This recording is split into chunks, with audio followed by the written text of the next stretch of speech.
Привет, Настя. Почему грустная сидишь? Пошли с нами кататься. Я не хочу. Почему не хочешь? Потому что то, на чем катаюсь я по асфальту, не ездит. А на чем ты катаешься? На коньках?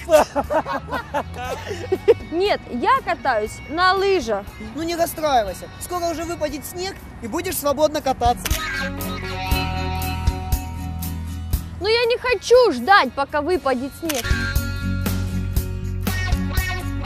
Я хочу кататься прямо сейчас. Будет тебе сейчас. Здесь нам без карты не обойтись, я думаю.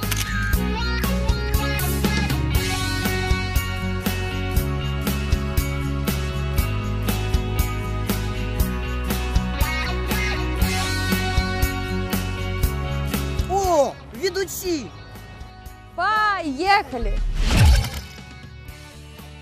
А 3D-турист отправляется в Ведучи. Карта может переместить только двоих. И в этот раз на машине придется ехать мне.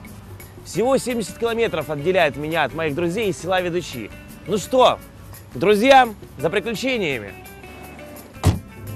Я очень надеюсь, что время пролетит незаметно. Витя, а тебе не кажется, что с перемещением что-то не так? Да нет, мне кажется, все нормально. Абсолютно нормально.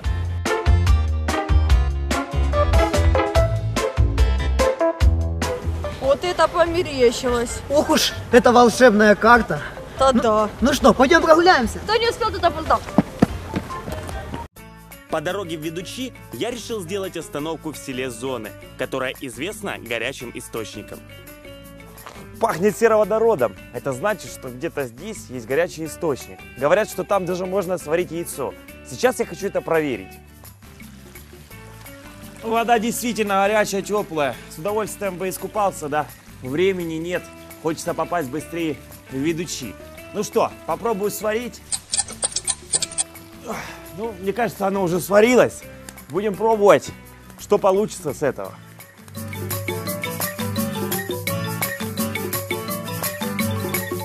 Всем приятного аппетита! Во! Источник оказывается еще и лечебным. Жители вспоминают, как благодаря этому источнику исцелилось множество людей. Бывали случаи, что больных доставляли к этому источнику на носилках, а после принятых водных процедур они вновь обретали здоровье. Но время совсем поджимает, и мне необходимо ехать. На этом склоне проходила презентация и открытие горнолыжного курорта Ведучи. В скором времени все любители зимнего спорта смогут здесь окунуться с головой в эту красоту гор. 27 февраля гостями презентации стали шестикратная олимпийская чемпионка Любовь Егорова, победительница в танцах на льду Марина Анисимова, рэпер Тимати, актер Никита Джигурда, а также другие звезды отечественного спорта и шоу-бизнеса.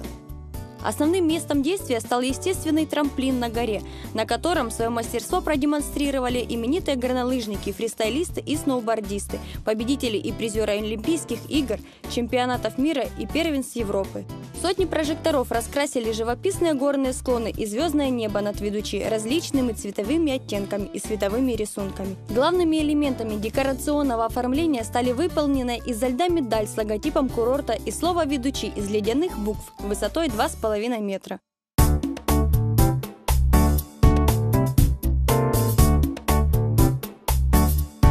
Дорогие друзья, я рад вас поприветствовать на чеченской земле в горах Ведучи.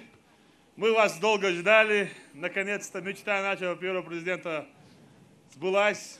Он хотел нас видеть со всеми нашими друзьями, со всеми национальностями, чтобы мы строили курорты, развивали спорт, образование.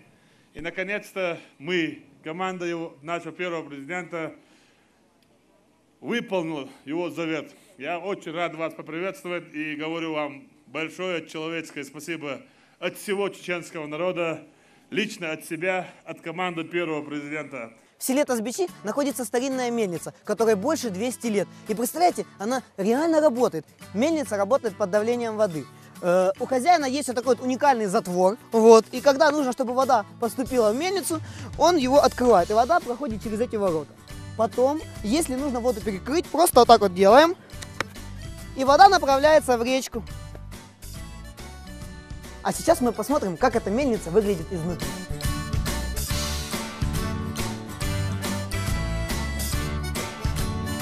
Я хочу вам рассказать, как же здесь происходит помол зерна. Изначально жареную кукурузу засыпают вот сюда. Смотрите. Прямо подо мной находится вентиль, который под давлением воды крутится и заставляет вращаться вот этот вот камень. Его называют жернова. Также есть еще здесь такое интересное устройство, которое в сельской местности называют ялдобекарь. Вот. Он начинает действовать вот таким вот образом, с помощью которого кукуруза попадает под жернова и впоследствии превращается в муку. Затем вся получившаяся мука всыпается вот сюда.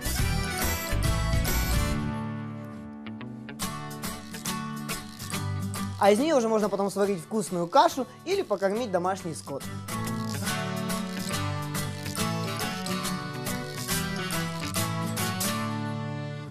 Как вам досталась эта мельница? Вы ее купили или она перешла по наследству?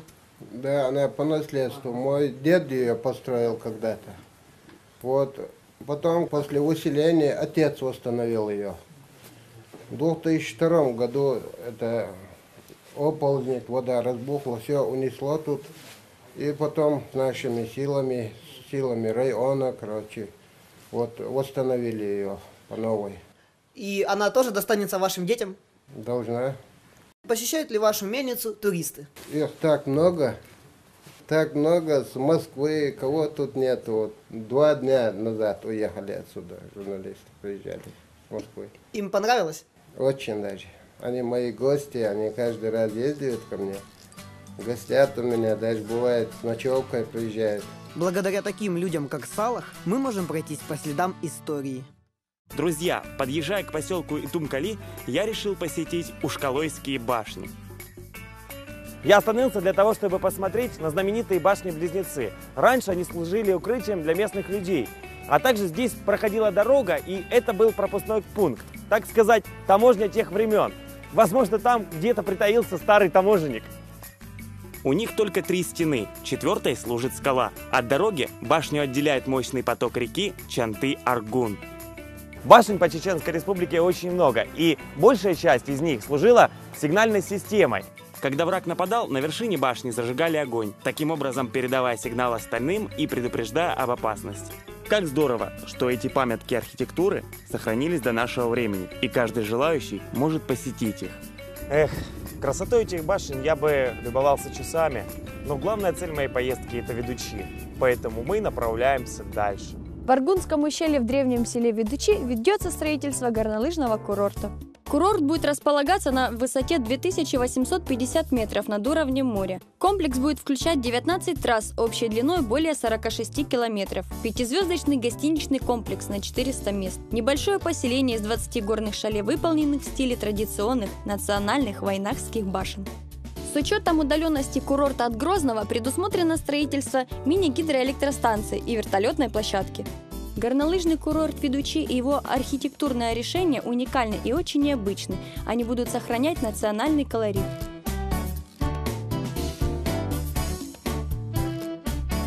Что ты знаешь о курорте Ведучи? Там курорт Ведучи. Там приходят спортсмены из разных городов. Здесь будут проходить спортивные соревнования. Срок целевой эксплуатации курортной инфраструктуры 285 дней в году. То есть курорт планируется сделать круглогодичным. Летом отдыхающие смогут покататься на велосипедах, квадроциклах, совершить конные прогулки, поиграть в мини-гольф и полетать на парапланах. Этот горнолыжный курорт войдет в топовую десятку европейских курортов с самыми протяженными трассами. Сейчас мы находимся возле дома хозяина мельницы. Прямо возле дома находится его родовая башня. На ней можно найти разные старинные петроглифы. Одним из таких является отпечаток кисти рук, направленный вверх. Это своеобразная подпись автора. Если башня была завоевана, то на ней высекали руку, направленную вниз. Наверх мы лезть не стали, так как говорят, что может развиться сильное головокружение. А я не люблю находиться в таком состоянии. Если бы я был принцем в давние времена, и мою принцессу заточил бы в эту башню злой злодей, то, глядя на ее высоту, я бы не стал ее спасать. В поселке Итум-Кали, который находится совсем близко к горнолыжному курорту, я увидел замок 12 века, в котором находится вот такой вот прекрасный краеведческий музей имени Хусейна Исаева. Здесь хранится старинное оружие, предметы быта, орудия труда. керамические изделия и разные интересные вещички, которым более 100 лет. Еще я обратил внимание, что в музее есть камни с изображенными на них петроглифами. Здесь каждый посетитель может узнать подробнее, как жил чеченский народ. Сотрудники музея специально для вас организуют и проведут необычные, увлекательные экскурсии по самым интересным и красивым местам этого комплекса.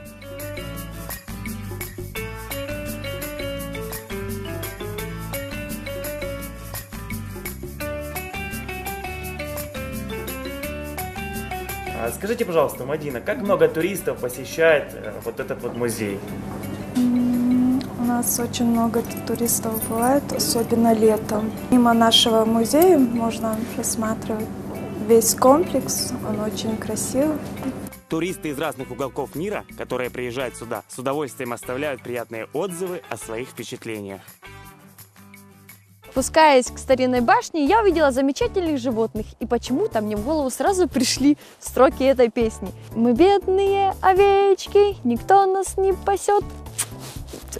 Хоть здесь и очень крутой спуск, но красота окрестностей манит и манит меня к себе. В селе Ведучи помимо горнолыжного курорта также находится старинная башня, которую может посетить каждый любопытный турист. Мне очень повезло, на пути к башне я встретила местных жителей. Сейчас мы у них узнаем подробнее об этом сооружении. Эта башня раньше это был рабовладельческий строй. Крали людей, жить не давали. Поэтому сначала строили башни. Эти башни есть сигнальные, есть жилые. Жилые башни строили, чтобы оттуда семью не крали и не воровали. А эти башни сигнальные называют. Наверху вы видели дыру? Оттуда они сжигали костер, пустили дым, чтобы рядом стоящие такие же башни, есть здесь несколько, 180 башен в Итумкалинском районе, боевых башен, эти сигнальные башни. Они передавали друг другу, когда вот идет сила, короче, война, люди идут, чтобы забрать детей, семью, там, этих рабов, чтобы забрать, им надо было разрушить эту башню. Поэтому специально они передавали друг другу, разжигали костер, пустили дым и знали соседи, что идет там эта огромная сила. Его надо не с руками, ломами, кувалдами долбить башню. И угол срезают, потом вытаскивали людей. Пообщавшись с Кюри, я узнала истинное предназначение башен. И теперь я отправляюсь к мечети, где мы договорились встретиться с Виктором. Как тут красиво! Да, я просто мечтаю здесь покататься. О, Денис приехал! Привет! Привет, Денис! Где цветы? Нет Привет! цветов. А где же горнолыжный курорт? Ну ты слишком рано приехал, он еще строится. Так что, Настя не покаталась на лыжах? Ничего страшного, это будет отличным поводом вернуться сюда еще раз. Поддерживаю. Гулять? Гулять. Удивительные горные пейзажи и чистый воздух еще больше вдохновляют нас на активную прогулку.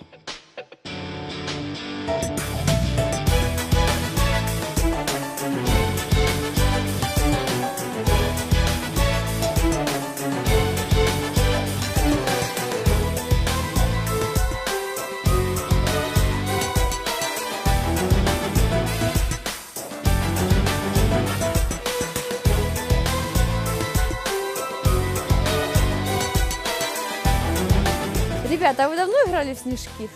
300 лет тому назад. Ну радуйтесь!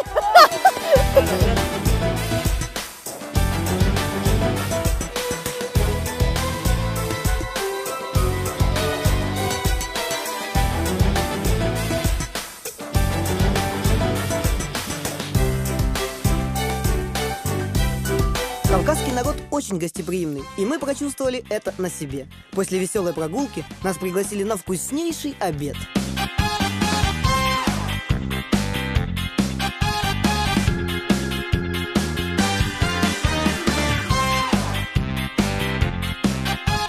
За чаепитием состоялась интересная и позитивная беседа.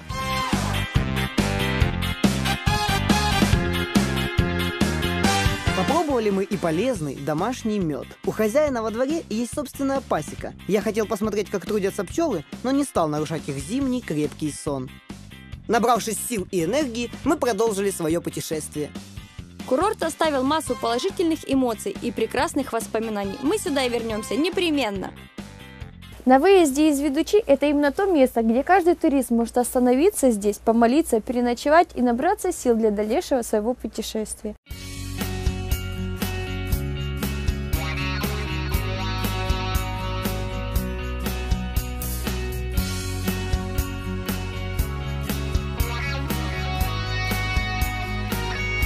Сегодня на нашей карте мы отмечаем место Ведучи.